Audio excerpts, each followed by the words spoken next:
আমি তো বলেছি আমি ওই বাড়ি ফিরবো না, তাহলে কেন নিতে এসেছেন? রাস্তায় দাঁড়িয়ে থাকা কিছু মানুষ আবার তাদের ভিডিও করছে। আদ্রিয়ান নিজের রাগ সংবরণ করে ধীর কণ্ঠে বলল। মাঝ রাস্তায় একদম নাটক করবি না। তোর যা করার বাড়ি গিয়ে করবে। নূর আদ্রিয়ানের হাত ধাক্কা দিয়ে সরিয়ে দিল। অতঃপর তার থেকে খানিকটা সরে গিয়ে বলল। অনেক হয়েছে, এবার প্লিজ আমাকে নিজের মতো থাকতে দিন। আপনি চলে যান এখান থেকে। চলে যাবো মানে? আমার বিবাহিত স্ত্রী তুই। মরে গেলে তোকে আমার সাথেই থাকতে হবে। কিসের বিয়ে? যে বিয়েতে কিনা স্ত্রীর মর্যাদাটুকু দিতে পারেননি। এর চেয়েও তালাক হলেই ভালো ছিল। তালাকের কথা উচ্চারণ করার সাথে সাথেই ঠাস করে চড় বসিয়ে দিল আদ্রিয়ান। নূরের গায়ে হাত তোলায় ভিড় থেকে একজন বয়স্ক লোক এগিয়ে এলো। বাকিরা সবাই দাঁড়িয়ে দাঁড়িয়ে তামাশা দেখছে। লোকটি আদ্রিয়ানের কাছে এসে জিজ্ঞেস করলো। কি হয়েছে, কোনো সমস্যা? আদ্রিয়ান লোকটিকে এক প্রকার ছাড়ি দিয়ে বলল। কিছু হয়নি। আদ্রিয়ানের কথায় লোকটি দমে যায়। অতঃপর আদ্রিয়ান ভিড় করে থাকা বাকি মানুষদের উদ্দেশ্য করে চেঁচিয়ে বলে উঠল। এখানে কোনো সার্কাস চলছে? এখানে দাঁড়িয়ে আছেন কেন আপনারা? আদ্রিয়ানের উক্ত কথায় যারা যারা ভিড় জমিয়েছিল সবাই আস্তে আস্তে চলে যেতে থাকে। অবশ্য বৃদ্ধ লোকটি এখনো যায়নি। তিনি আদ্রিয়ানের কাঁধে হাত রেখে শান্ত কণ্ঠে বললেন। মেয়েটা বোধহয় তোমার স্ত্রী। লোকটির প্রশ্নে নূর আদ্রিয়ানের দিকে তাকায়, যে কিনার আগে ফুঁসছে।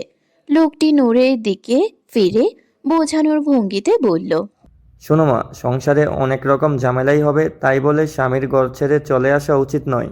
পুরুষ মানুষের রাগের মাথায় হয়তো কিছু বলে ফেলেছে, তাই বলে এভাবে রেগে থেকো না। তোমার স্বামী যেমনটা বলছে তেমনটাই করো। আমি যেতে চাই না ওনার সাথে, আপনি দয়া করে আমার কিছু বলবেন না। নূর রাজি হলো না। সে ইলহাম ও পায়রার বাড়ির পথে হাঁটা শুরু করতেই আদ্রিয়ান আবারও তার পথ আটকালো। এই মেয়েটা এত জেদি কেন সে বুঝতে পারছে না। আজ পর্যন্ত কেউ তার কথার বাইরে টু শব্দ অবধি করতে পারেনি। আর এই মেয়ে কিনা তাকে নাকে দড়ি দিয়ে ঘোরাচ্ছে। সে কবে থেকে বলছে বাড়ি ফিরে যেতে, কিন্তু নূরের কোনো হুঁশই নেই। ইলহাম ও পায়রার বাড়ি বেশি দূর নয়। আদ্রিয়ান নূরের হাত শক্ত করে চেপে ধরছে। নূর ব্যথায় কুকিয়ে ওঠে। হাত ছাড়ুন। তোর আমাকে মানুষ মনে হয় না? সেই কখন থেকে কুকুরের মতো তোর পেছন পেছন ঘুরছে। সমস্যা কি তোর? বাপের বাড়ি পেয়েছিস তোর? আমি তো আপনাকে বলিনি আমার পেছন পেছন ঘুরতে। আপনি নিজে আমার বাড়ি থেকে বের করে দিয়েছিলেন, মনে আছে তো আদ্রিয়ান শাহ? বারবার করবি না বলে দিচ্ছে। বাড়ি চল। যাব না আমি।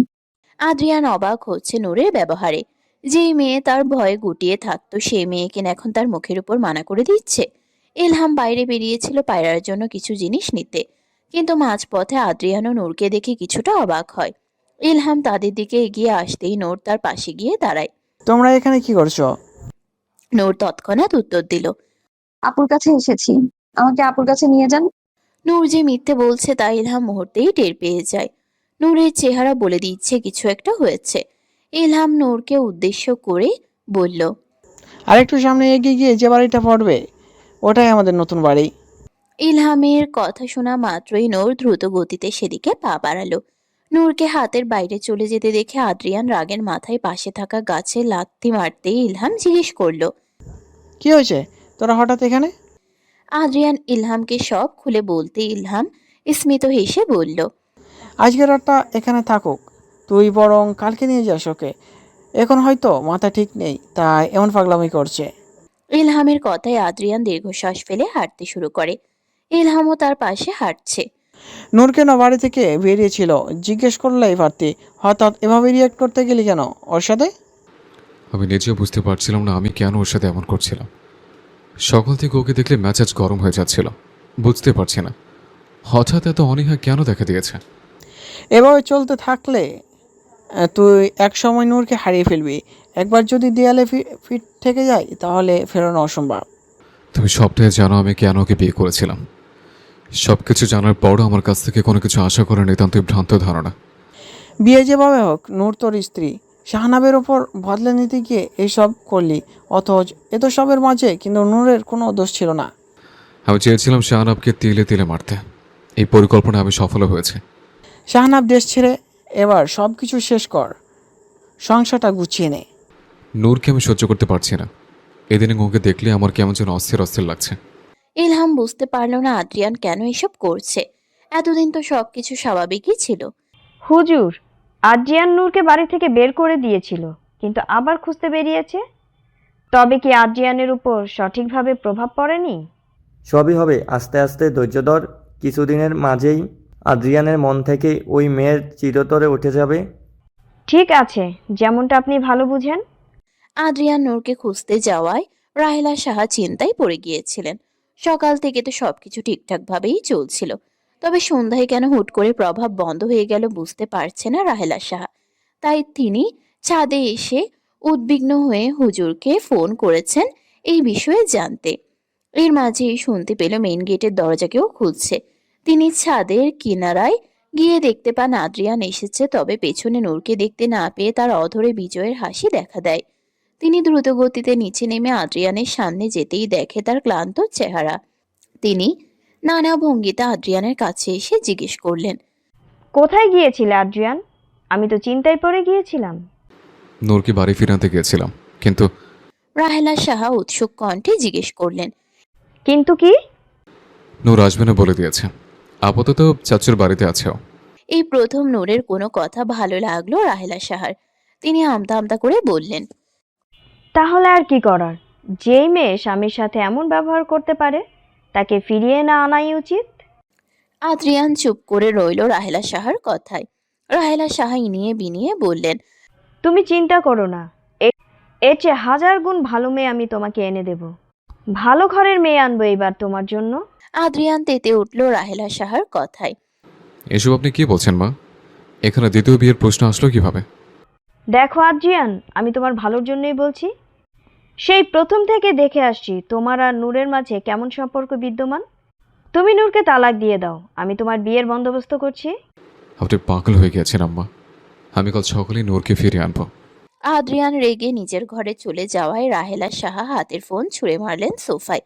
অতঃপর মাথায় হাত দিয়ে বললেন, বিয়ে আমি তোমাকে করিয়েই ছাড়বো আদ্রিয়ান, না হয় আমার নামও রাহেলা শাহ না। নূর পায়রার পাশে বসে আছে। পায়রা নূরের জন্য ভাত ও গরুর মাংস প্লেটে তুলে এনেছে। নিজের হাতে খাইয়ে দিল নূরকে।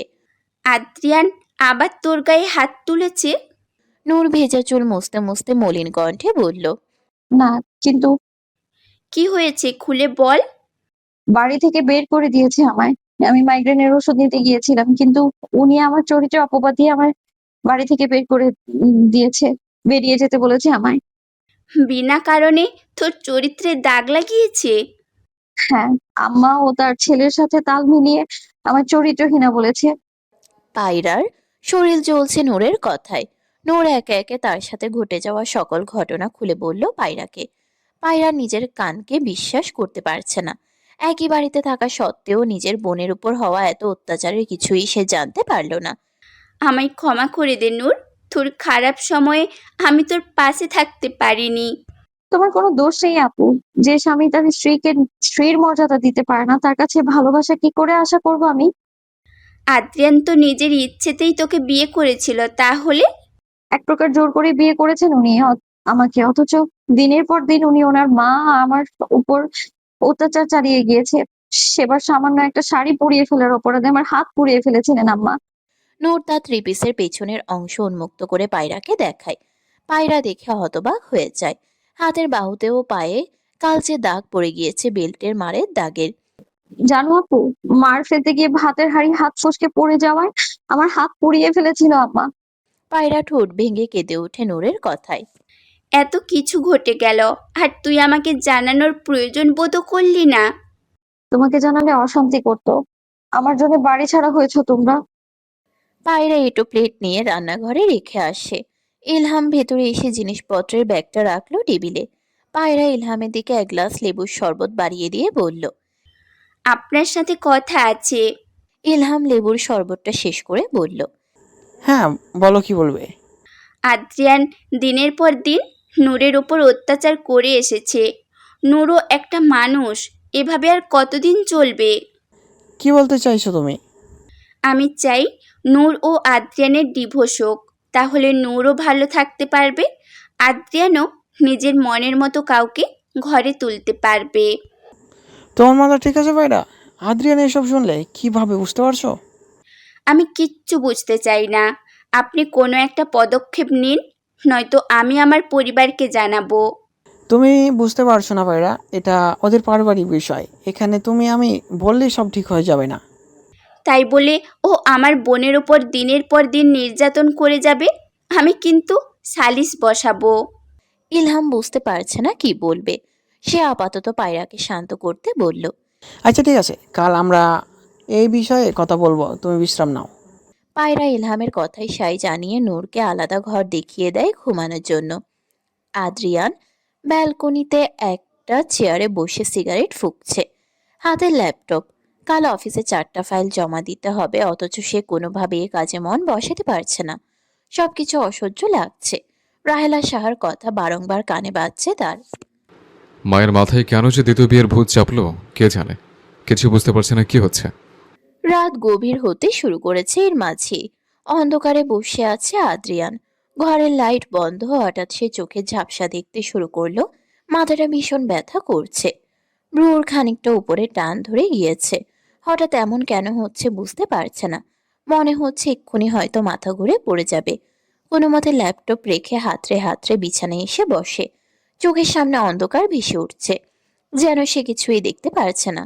কিছু মুহূর্তের মাঝে ঢলে পড়ল বিছানায়। দরজা ধাক্কানোর আওয়াজে ঘুম ভাঙে আদ্রিয়ানের। কাল রাতের কিছুই মনে নেই তার, শুধু এইটুকুই মনে আছে সে ব্যালকনিতে ছিল। চোখ পুরোপুরি মেলে তাকাতেই দেখতে পায় সূর্যের আলোর তির্যক রশ্মি তার চোখ বরাবর পড়েছে। এখন আর রাতের মতো ব্যথা নেই। তখন কেন ব্যথা করছিল বুঝতে পারছে না। রাহেলা শাহ দরজা ধাক্কিয়ে যাচ্ছে সে কখন থেকে। তার কণ্ঠে চিন্তার ছাপ। আদ্রিয়ান ফোন হাতে নিতেই দেখতে পায় সকাল 9টা বাজার আর 10 মিনিট বাকি রয়েছে। এত দেরি করে ঘুম ভাঙলো তার। আজ অফিসে যেতে লেট হয়ে যাবে তার। দরজা ধাক্কানোর আওয়াজে বিরক্ত হয়ে উঠে দরজা খুলে দেয়। দরজা খুলে দেখে রাহেলা সাহা উদ্বিগ্ন হয়ে দাঁড়িয়ে আছে। আদ্রিয়ানকে দরজা খুলতে দেখে বলল। এতক্ষণ লাগে দরজা খুলতে? সে কখন থেকে দরজা ধাক্কাচ্ছি। আদ্রিয়ান কিছু না বলে ফ্রেশ হতে চলে গেল। দ্রুত তৈরি হতে হবে, নয়তো লেট হয়ে যাবে। কিছু না ভেবে দ্রুত তৈরি হয়ে নিল আদ্রিয়ান। রাহেলা সাহা আদ্রিয়ানের জন্য নাস্তা তৈরি করে রেখেছিলেন, তবে আদ্রিয়ান তাড়াহুড়ো করে বেরিয়ে যেতে দেখে বলল। খেয়ে যাবে না আদ্রিয়ান? নো, সময় নেই। দ্রুত বাইক নিয়ে বেরিয়ে পড়ল সে। ভাগ্যিস কাল শিমুল কাকাকে বলেছিল বাইকের তেল ভরে রাখতে, না হয় আজ বিপদে পড়তে হতো। ঘড়িতে সময় দেখে তার নিজের উপরেই নিজের রাগ হতে লাগলো। সকালে নূরকে আনতে যাওয়ার কথা ছিল, কিন্তু তা হয়তো আর হয়ে উঠবে না। মুর্শেদা বেগমের শরীর ভালো না। আজ সকালেই পায়রাকে ফোন করেছিলেন আসার জন্য। নূর পায়রার সাথে আছে জানার পর দুজনকে একসাথে আসতে বলেছিলেন। মায়ের অসুস্থতার খবর শুনে পায়রা সেই মুহূর্তেই যাওয়ার প্রস্তুতি নেয়। ইলহাম দলের মিটিংয়ে রয়েছে। পায়রা ইলহামকে ফোন দিয়ে জানায় মুর্শেদা বেগমের অসুস্থতার কথা। শুনুন, আমার শরীর খুব একটা ভালো নয়, তাই আমি আর নূর চাচ্ছিলাম একটু বাড়ি থেকে ঘুরে আসতে। ঠিক আছে, আমি দিয়ে আসবো। দিয়ে আসতে হবে না, আমরা এক্ষুনি যেতে চাচ্ছিলাম, আপনি গাড়ি পাঠিয়ে দিলেই হবে। আচ্ছা, আমি শফিককে বলছি তোমাকে ছেড়ে আসতে। ইলহাম তার পার্সোনাল ড্রাইভারকে পায়রা ও নূরকে তাদের বাড়িতে দিয়ে আসতে বলে। নূর পায়রার থেকে তার একটা থ্রি পিস নেয় পরার জন্য। হালকা গোলাপি রঙের থ্রি পিসে তাকে অপরূপ লাগছে। ঘন্টা দেড়েকের মাঝেই তারা পৌঁছে যায় তাদের বাড়ির সামনে। অপরদিকে আদ্রিয়ান অফিসের কাজ শেষ করে লাঞ্চ টাইমে ইলহামের বাড়ি আসে নূরকে নিতে, কিন্তু দরজায় তালা ঝুলতে দেখে সে খানিকটা অবাক হয়। ইলহামকে ফোন করতে নিলে দেখতে পায় তার ফোনে সংযোগ দেওয়া সম্ভব হচ্ছে না। হঠাৎ তালা দেওয়া কেন? চাচ্ছু তো জানতো আমি আসবো। ইলহামের ফোনে বারবার ফোন করা সত্ত্বেও সংযোগ দেওয়া সম্ভব হচ্ছে না। এই মুহূর্তে কি করবে সেটাও জানা নেই তার। ইলহামকে কোথায় পাবে সে ধারণাও নেই আদ্রিয়ানের। ইলহাম মিটিং শেষ করে একেবারে শ্বশুরবাড়ি যাবে বলে ঠিক করলো। পায়রার সাথে কথা বলার কিছুক্ষণ পরেই ফোন বন্ধ হয়ে যায়। আদ্রিয়ান ইলহামের বাড়ির দরজার সামনে দাঁড়িয়ে আছে। পায়রাকে ফোন করছে সেই কখন থেকে। ফোন রিং পড়ছে, কিন্তু ফোন ধরছে না পায়রা। আদ্রিয়ানের ধৈর্য হারিয়ে বিড়বিড় করে বলে ওঠে। জামাই ফোন বন্ধ করে রেখেছে, আর তোর বউ ফোনই তুলছে না। এদের তো ফোনই ব্যবহার করা উচিত না। কি করবে বুঝতে পারছে না সে। এই মুহূর্তে নূর কোথায় জানা নেই আদ্রিয়ানের। কিছু সময় পর ইলহামের গাড়ি আসতে দেখে আদ্রিয়ান উঠে দাঁড়ায়। ইলহাম কাপড় বদলে যেতে চেয়েছিল, তাই আবার বাড়ি ফিরেছে। এ অবস্থায় তো আর শ্বশুর বাড়ি যাওয়া যায় না। গাড়ি থেকে নেমে আদ্রিয়ানকে দরজার সামনে দাঁড়িয়ে থাকতে দেখে জিজ্ঞেস করে। তুই এখানে কি হচ্ছিস? অফিস যাসনি? আদ্রিয়ান রেগে আশেপাশে তাকিয়ে দেখে কিছু দূরেই একটা ইট পড়ে রয়েছে। আর দেরি না করে সেই ইট নিয়ে তেড়ে আসে ইলহামের দিকে। ইলহাম আদ্রিয়ানের এহেন কাণ্ডে পিছু হটে দৌড়াতে শুরু করে। কি করছিস তুই? আমায় মারার ধান্দা করছিস নাকি? ফোন বন্ধ কেন তোমার? তোমার বউ নূরকে নিয়ে কোথায় পালিয়েছে? দৌড়াতে দৌড়াতে ইলহাম এক পর্যায়ে ক্লান্ত হয়ে আদ্রিয়ানকে উদ্দেশ্য করে বলে। তোর বউকে নিয়ে কোথাও ফালাইনি, থাম তুই। ইলহামের কথায় আদ্রিয়ান থেমে যায়, হাতে থাকা ইট ছুঁড়ে ফেলে দেয়। ইলহাম হাঁপাতে হাঁপাতে বলে। বাপের বাড়ি গিয়েছি দুজনেই, আমিও সেখানেই যাচ্ছিলাম। আদ্রিয়ান খেপে গিয়ে জিজ্ঞেস করে। আমাকে জানালে না কেন? একটা ফোন করে জানালে কি ফোনে বেশি টাকা কাটতো? আমি নিজেই জানতে পেরেছি সকালে। এত বড় সাহস ওর! আমাকে না বলে ড্যাং ড্যাং করে বাপের বাড়ি রওনা দিয়েছে। আদ্রিয়ানকে বাইকের কাছে যেতে দেখে ইলহাম বলে ওঠে। আমার জন্য অপেক্ষা কর, আমি কাপড় বদলে আসছি, তারপর দুজন একসাথে বের হব। আদ্রিয়ান ইলহামের অপেক্ষা না করে বাইক নিয়ে রওনা হলো নূরের বাড়ির পথে। আধ ঘন্টার মাঝেই পৌঁছে যায় সেখানে। নূর উঠোনে থাকা গাছ থেকে লেবু ছিঁড়ছিল। বাড়িতে তারা আসার সুবিধার্থে তার চাচাতো ভাই বোনেরাও এসেছে। মোর্শেদা বেগম এখন মোটামুটি সুস্থ আছেন। দুই মেয়েকে একসাথে পেয়ে যেন সব কষ্ট নিমিষেই চলে গিয়েছে।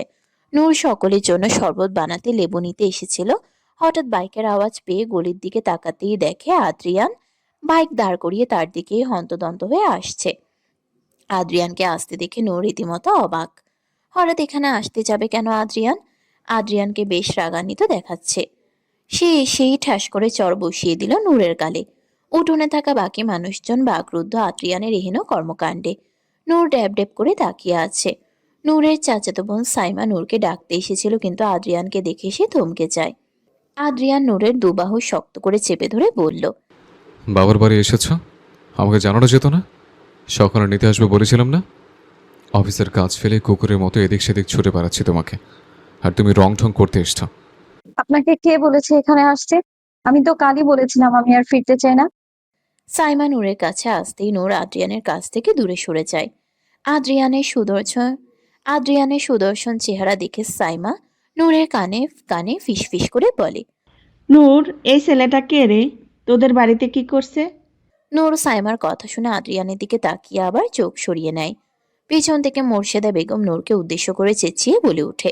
জামাইকে এভাবে দাঁড় করিয়ে রাখবি? ভেতরে নিয়ে বসা।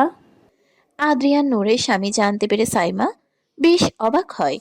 নূর মায়ের কথা শুনে মন না চাইতেও আদ্রিয়ানকে ভেতরে নিয়ে যায়। সাইমা ও নূরের পিছু পিছু ভেতরে ঢুকে। সোফায় আরাম করে বসেছে আদ্রিয়ান। এত মানুষের ভিড়ে তার খুবই অস্বস্তি লাগছে, কিন্তু তবুও কিছু বলল না। নূর আদ্রিয়ানকে শরবত এনে দেয়, তবে একবারও তার দিকে তাকায় না। সাইমা আদ্রিয়ানের পাশে বসেছে, তবে আদ্রিয়ান সেদিকে তাকালো না। পায়রা রান্না বসিয়েছে। মা অসুস্থ থাকায় কাজ দু বোনেরই করতে হবে। এরই মাঝে ইলহামও চলে গেছে। ব্যাগ ভর্তি ফলমূল মিষ্টিও বাজার নিয়ে এসেছে। ইলহামের হাত ভর্তি বাজার দেখে আদ্রিয়ান লজ্জা পায় কিছুটা। বিয়ের পর প্রথম শ্বশুরবাড়ি এসেছে, তাও খালি হাতে। নূরের চাচাতো ভাই জাহিদ ক্লাস 10-এ পড়ে। তার হাতে বাজার বুঝিয়ে দিয়ে আদ্রিয়ানের পাশে বসেছে। আদ্রিয়ান বিড়বিড় করে ইলহামকে বলল। বাজার করবে আমায় বলনি কেন? এখন সবাই কি মনে করবে? আমি আর তোকে বলতে গিয়েছিলাম, তুই শুনেছিস আমার কথা? হতদ্বন্দ্ব হয়ে বেরিয়ে পড়লি। আ অত চিন্তার কিছু নেই, আমি তোর ভাগেরটাও নিয়ে এসেছি। ইলহামের কথায় কিছুটা স্বস্তি পায় আদ্রিয়ান। রেজাউল খান বাজারে গিয়েছিলেন। 2 হাত ভর্তি বাজার করে বাড়ি ফিরে দেখতে পায় তাদের। আদ্রিয়ানের সাথে প্রথম থেকেই তাদের সম্পর্ক ভালো না থাকায় আদ্রিয়ান কিছুটা অস্বস্তি বোধ করে। নূর নাস্তা নিয়ে আসতেই সাইমন একা সুরে বলে ওঠে। তোর বর কেমন লাজুক দেখছিস নূর? পাশে শালি বসে আছে অথচ কথা বলছে না। নূর সাইমার কথায় আমতা আমতা করে বলে। তুই কথা বল, আমার কাজ আছে। সাইমার কর্মকাণ্ডে বিরক্ত লাগছে আদ্রিয়ানের। তার চাহনিতে বিব্রত বোধ করছে ভীষণ। ভাইয়া ডাকবো নাকি দোলাভাই ডাকবো আপনাকে? আদ্রিয়ান উত্তর দিল না। এমন ভাব করলো যেন সে সাইমার কথা শুনতে পায়নি। আদ্রিয়ানের এহেন কাণ্ডে সাইমা কিছুটা অপমানিত বোধ করে। আদ্রিয়ানের কাছ থেকে কোনো প্রকার সাড়া না পেয়ে ইলহামের সাথে কথা বলে সাইমা। ইলহামের সাথে টুকটাক কথা হলেও আদ্রিয়ান নিজের মতোই বসে রয়েছে। তার সেদিকে ভ্রুক্ষেপ নেই। সকালে না খেয়ে আসে নাস্তাগুলো পুরোপুরি শেষ করলো সে। অবশ্য তেলের নাস্তা এড়িয়ে চললেও আজ খেয়ে নিল সে। মোর্শেদা বেগম পায়রা ও নূরকে তাড়া দিয়ে চলেছে দুপুরের খাবার পরিবেশন করার জন্য। সাইমা তখন থেকে আদ্রিয়ানের আশেপাশেই ঘুরঘুর করছে।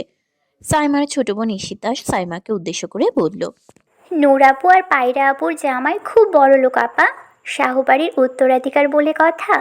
আদ্রিয়ান ভাইয়া কিন্তু দেখতে কোনো হিরোর চেয়ে কম না, কি সুন্দর লম্বা চওড়া দেখতে। সাইমার কথায় ঈশিতা খিলখিল করে হেসে ওঠে। অতঃপর সাইমাকে বলে, নূর আপুও কম সুন্দর নাকি? নূরের চেয়ে আমার সাথে ভালো মানাতো, তাই না বল? তুমি তো কালো, নূর আপু সুন্দর, তোমার সাথে দুলা ভাইয়ের মানাবে কি করে? ঈশিতার কথায় রেগে যায় সাইমা, ক্ষীণ কণ্ঠে বলল, আমি কালো নই, শ্যামলা। ওই গায়ের রংটা একটু চাপা না হয় আমিও কোনো দিক থেকে কম না। বোনের স্বামী, নজর দিও না কিন্তু। নিজের বোন তো নয়, চাচাতো বোন হয়। তোকে ভাবতে হবে না এসব। ঈশিতা তার বেনি করা চুলে হাত বুলাতে বুলাতে চলে গেল। নূর আম ভর্তা বানাচ্ছে। জাহিদ আম চুরি করে এনেছে রশিদ মাস্টারের বাড়ির কাছ থেকে, তাই দিয়ে এই ভর্তা বানাচ্ছে। নূরের আশেপাশে জাহিদকে ঘুরঘুর করতে দেখে আদ্রিয়ানের চোখে বেশ লাগছে। পায়রা নাস্তার ট্রে নিয়ে খেতে এসে দেখলো আদ্রিয়ান এসেছে। অবশ্য পায়রা আর আদ্রিয়ানের মাঝে সম্পর্ক প্রায় সাপে নেউলের মতো। দুজনেরই কেউ কাউকে সহ্য করতে পারে না তেমন একটা। পায়রা আদ্রিয়ানকে দেখে মুখ ভেঙিয়ে চলে যায়। ইলহাম তা দেখে ফট করে হেসে ফেলে। এটা আদ্রিয়ান ফুঁসতে ফুঁসতে বলে, তোর বউ আমাকে ভেঙে চলে গেল, আর তুমি কিছু বললে না? আমি কি বলবো? তোদের মাঝে সম্পর্কটা কেমন আমার জানা আছে। ইলহামের কাছে আসা অনুরূপ উত্তর না পেয়ে আদ্রিয়ান ফোন হাতে নেয়। দেখতে পায় তার মা ফোন করেছে। পরপর 4টা মিসড কল পেয়ে আদ্রিয়ান বিচলিত হয়ে রাহেলা সাহাকে ফোন করে। রাহেলা সাহা ভেবেছিলেন আদ্রিয়ান হয়তো অফিসে আছে এখনো। ফোন কেন করেছিলেন মা? তোমার ফিরতে কতক্ষণ লাগবে আদ্রিয়ান? আজ হয়তো ফেরা হবে না মা। কেন? কোথায় আছো তুমি? নূরের বাড়ি এসেছে, আজ রাতটা হয়তো এখানে কাটাতে হবে। নূরের বাড়ি এসেছে শুনতে পেয়ে রাহেলা সাহা যেন আকাশ থেকে পড়ে। হুজুর তো বলেছিল সব ঠিক হয়ে যাবে, এখন তো সব উল্টো হচ্ছে। আদ্রিয়ানের বারবার ছুটে যাওয়া পছন্দ হচ্ছে না রাহেলা সাহার। তুমি নূরের বাড়ি কেন গিয়েছো আদ্রিয়ান? নূর তো একবার বলেই দিয়েছে সে আর ফিরতে চায় না। নূর তোমার থেকে মুক্তি চায়, তুমি ছেড়ে দাও এসব, ফিরে এসো বাড়িতে। মায়ের কথা শোনা মাত্র আদ্রিয়ান আপনা আপনি বলে উঠল। ঠিক আছে, আসছে। আদ্রিয়ানকে উঠে যেতে দেখে ইলহাম জিজ্ঞেস করলো, কোথায় যাচ্ছিস? বাড়ি ফিরে যাচ্ছে। মা মা বাড়ি ফিরতে বলেছে। ভাবি বলেছে কোনো দরকারের? দরকার না, মা বাড়ি ফিরতে বলেছে। হঠাৎ এমন ভাবে কথা বলায় ইলহামের কিছুটা সন্দেহ হয়। আদ্রিয়ানকে সে ছোট থেকেই জেনে আসছে। কারো কথায় সিদ্ধান্ত দেওয়ার মতো ছেলে আদ্রিয়ান নয়। তবে কি এমন হলো যে কিছুদিনের মাঝেই তার আচরণে পরিবর্তন ঘটতে শুরু করলো। ইলহাম স্বাভাবিকভাবেই আদ্রিয়ানকে বলল। সব আয়োজন করে ফেলেছে, খেয়ে নে আগে। ইলহামের কথায় আদ্রিয়ান নিজের জায়গায় বসলো। ইলহাম খুবই চাটুকারিতার সাহায্যে আদ্রিয়ানকে পরখ করছে। আদ্রিয়ানের কপালে রগ ভেসে উঠেছে। কোনো তো কারণ আছে এসবের পেছনে। দুপুর বাজে 3টা। সব একা হাতে তৈরি করতে করতে এতটা দেরি হয়ে গেল। আপাতত খেতে বসেছে সবাই। আদ্রিয়ানের পাশে বসেছে সাইমা। আদ্রিয়ানকে এটা ওটা এগিয়ে দিচ্ছে।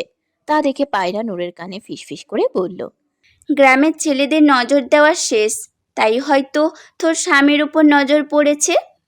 পায়রার কথায় নূর সাইমার দিকে তাকায়। সাইমা লজ্জা লজ্জা একটা ভাব নিয়ে আদ্রিয়ানকে সবকিছু এগিয়ে দিচ্ছে, যেন সেই নতুন বউ। নূরের কিছুটা রাগ লাগলো সাইমার কর্মকাণ্ডে।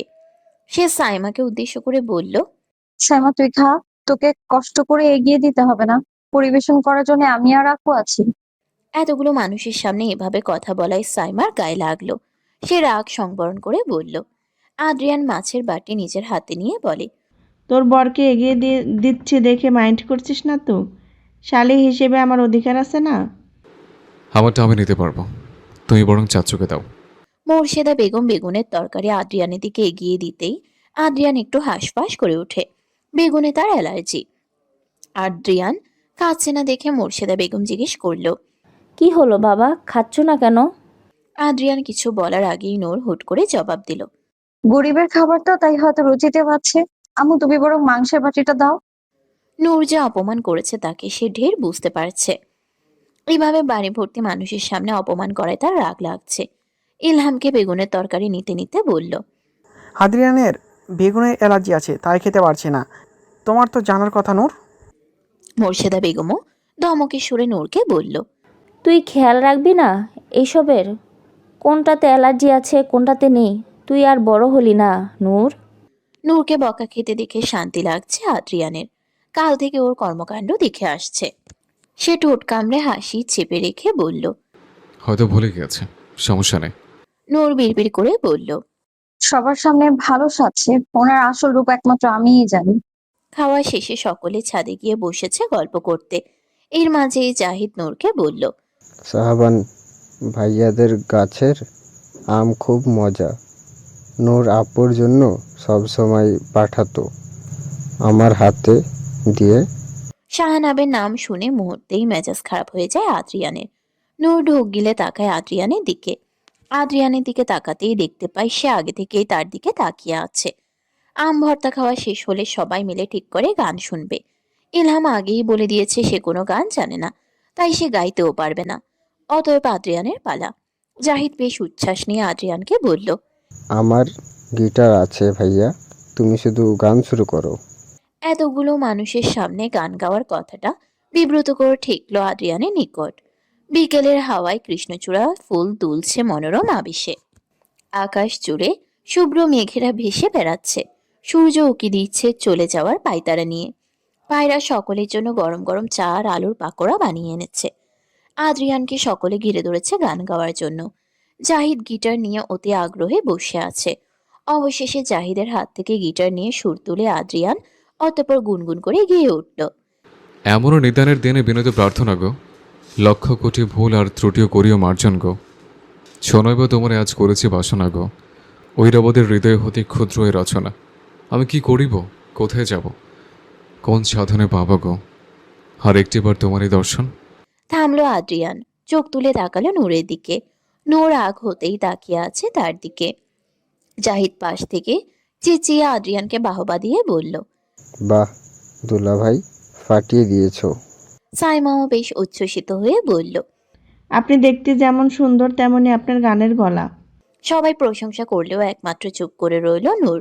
ঈশিতা আদ্রিয়ানকে উদ্দেশ্য করে বলল, ভাইয়া নিশ্চয়ই আপুর জন্য এই গানটা গেয়েছেন তাই না? দেখো আপু, ভাইয়া তোমাকে কত ভালোবাসে।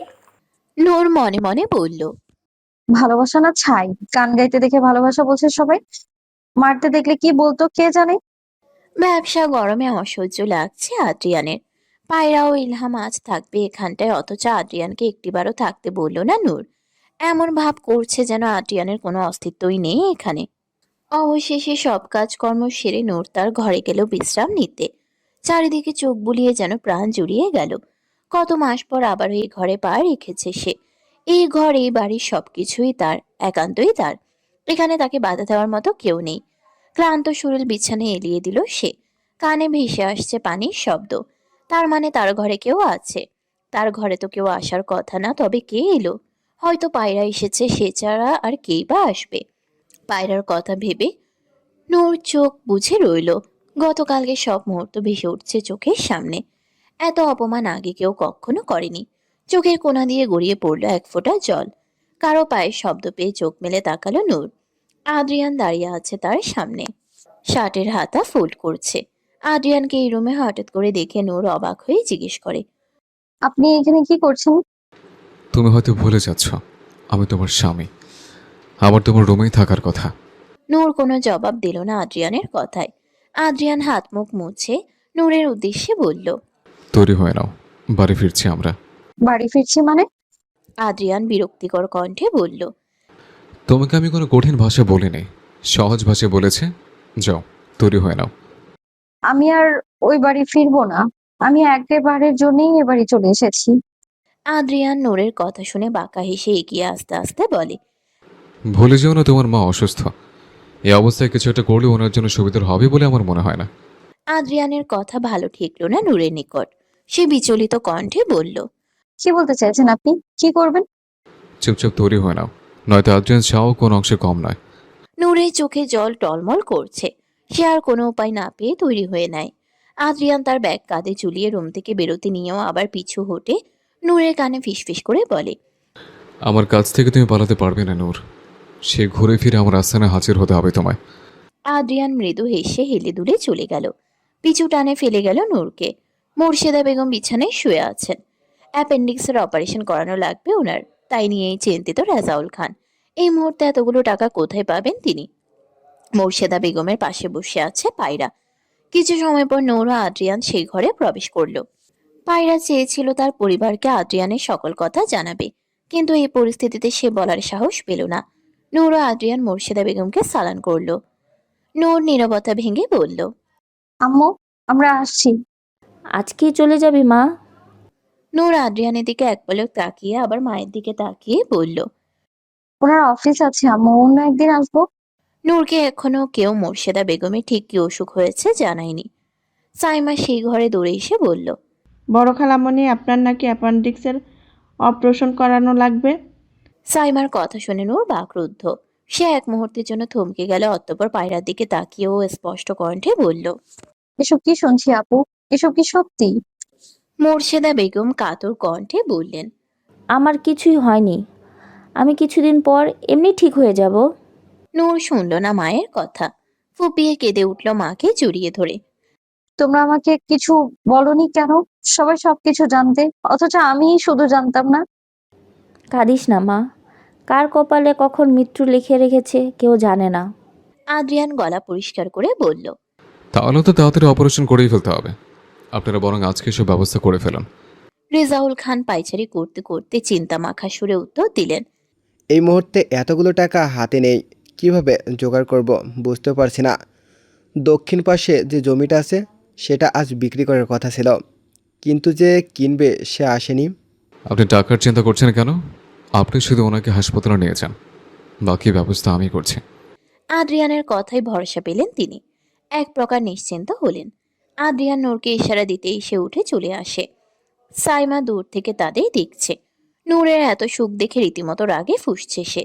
নূর আদ্রিয়ানের বাইকে উঠে বসতেই আদ্রিয়ান স্টার্ট করে। ঈশিতা সাইমার পাশেই ছিল। সে সাইমাকে বলল, নুরাপু জামাই কত বড় লোক দেখেছো? এতগুলো টাকা সে একাই দিবে বলেছে। নুরাপুর কপাল খুব ভালো, ভালো জামাই পেয়েছে, তাও কত বড় লোক। সাইমা ঈশিতাকে ধমক দিয়ে বলল।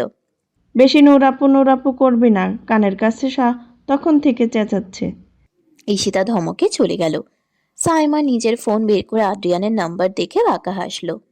মুর্শিদা বেগম যখন নিজের ফোন রেখে বাইরে গিয়েছিলেন, সেই সময়ে চুপিসারে আদ্রিয়ানের নাম্বার নিয়ে নেয় সাইমা। মনে মনে কিছু একটা ভেবে সে ফিচেল হাসে। রাহেলা সাহা আদ্রিয়ানের ঘরের কোণে তাবিজ ঝুলিয়ে পানি পড়া দিয়ে গেল। আজ বাড়ি ফিরলেই কাজ করতে হবে। আদ্রিয়ানের গাড়ির শব্দ পেয়ে দ্রুত মেইন গেটে এসে দেখেন আদ্রিয়ানের সাথে নূরও ফিরে এসেছে। নূর সম্পূর্ণরূপে অনাকাঙ্ক্ষিত ঠেকেছে ওনার নিকট। নূর যে ফিরে আসবে এ কথা তার স্বয়ংবরেও নেই। তার হাসি মাখা অদরযোগল মুহূর্তেই গম্ভীরতায় রূপ নেয়।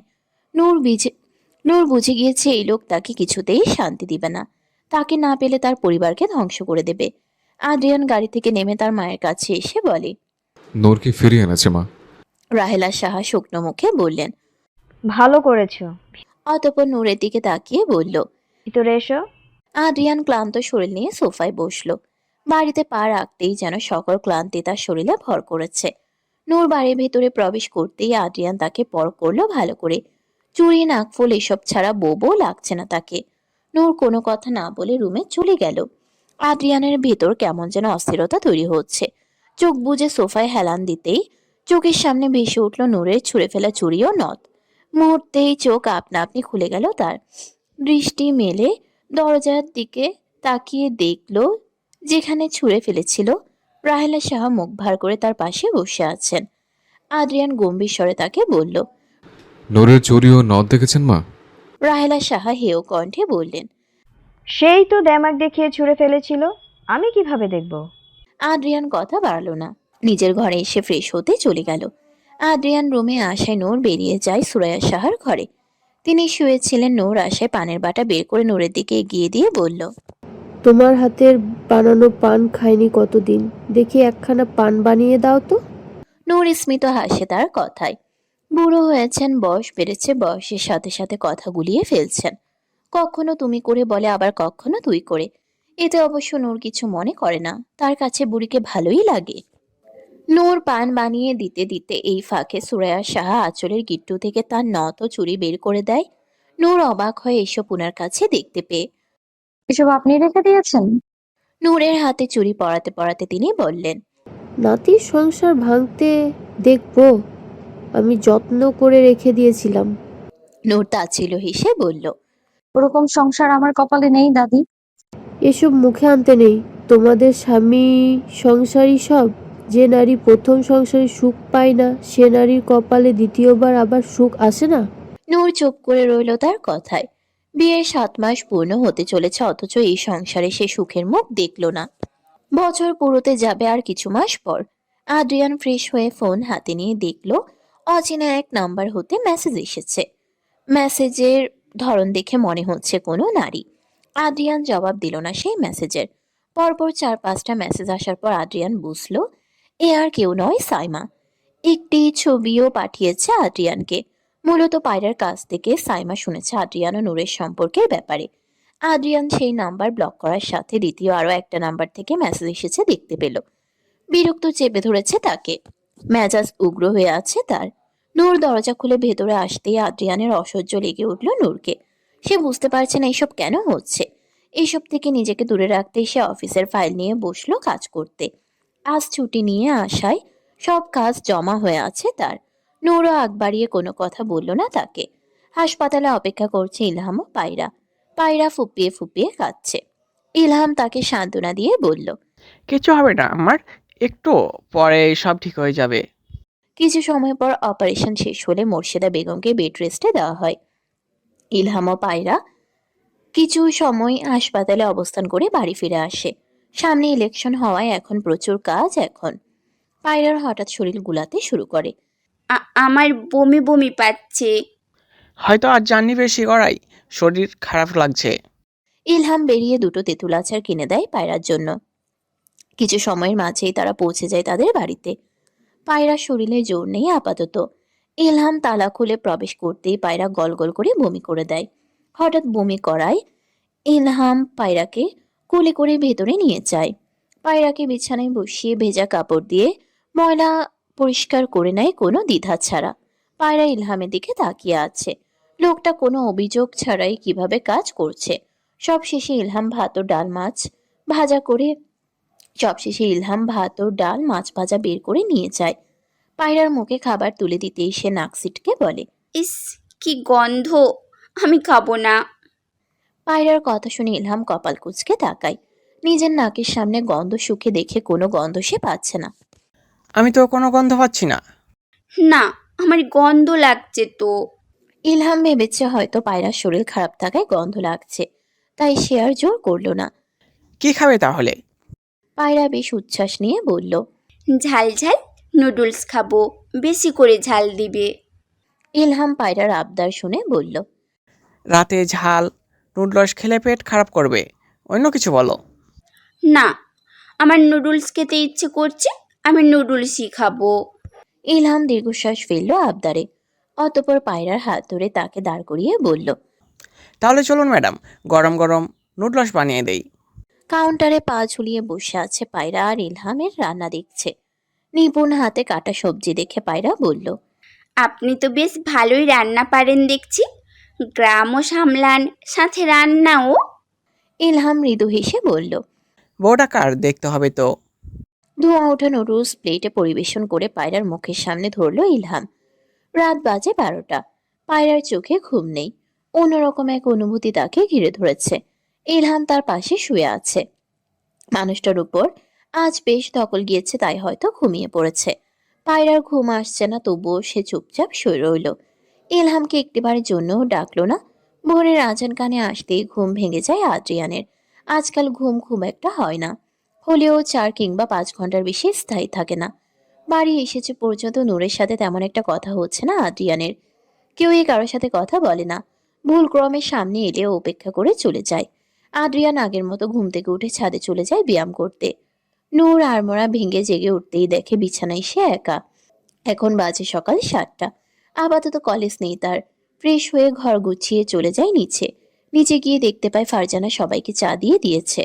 নূর এগিয়ে আসতেই ফারজানা গরম গরম 1 কাপ চা এগিয়ে দেয় তার দিকে। নূর চা খেয়ে রান্নাঘরে গিয়ে আজকে দুপুরে রান্নার প্রস্তুতি নিতে থাকে আর ফারজানার সাথে টুকটাক কথা বলছে। ফারজানা কাল গ্রামের বাড়ি চলে যাবে, সেখানেই বেশ কিছুদিন থাকবে। আজ দুপুরের পরপরই বের হবে সে। ইতিমধ্যেই নূর রান্না করতে শিখে গিয়েছে, এখন আর কোনো কিছু নিয়ে তার বিপদে পড়তে হয় না। এক চুলায় ডাল বসিয়ে আরেক চুলায় বেগুন ভাজা চাপালো। অনেকগুলো ময়লা কাপড় জমা হয়ে আছে বিধায় সে ঠিক করলো আজ সবগুলো পরিষ্কার করবে। যেভাবে সেই কাজ রুমের দিকে এগোতেই দেখে আদ্রিয়ান ছাদ থেকে নেমে আসছে। পরনে স্যান্ডো গেঞ্জি ঘামে ভিজে আটসাট হয়ে লেপ্টে আছে তার শরীরে। আজ হঠাৎ ছাদে যেতে দেখে নূর ভ্রু কুঁচকে তাকায়। আদ্রিয়ান তাকে উপেক্ষা করে রুমের ভিতরে চলে যায়। অফিসে যাওয়ার জন্য তৈরি হতে হবে এখন তার। নূর সবগুলো কাপড় নিয়ে ভিজিয়ে রাখছে, ভেবেছে পরে সব পরিষ্কার করবে। আদ্রিয়ান গোসল সেরে তৈরি হয়ে নেয় অফিসে যাওয়ার জন্য। নতুন চাকরি হেলাফেলা করলে চলবে না। আদ্রিয়ানকে তৈরি হতে দেখে নূর নিচে যায়। নাস্তা সাজিয়ে সে রান্নাঘরে চলে যায় কাজ করতে। গতকাল থেকে তাদের মাঝে টু শব্দও হয়নি। অবশ্য এতে নূরের কিছু যায় আসে না। যে সম্পর্কে ভালোবাসা নেই সেই সম্পর্ক কখনো আর বাকি 10টা সম্পর্কের মতো হয় না। রাহেলা সাহা নিজের ঘর থেকে বেরিয়ে এসে দেখে আদ্রিয়ান বেরিয়ে যাচ্ছে।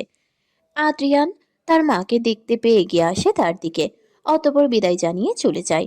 রাহেলা সাহা রান্নাঘরে এসে ফারজানাকে বললেন,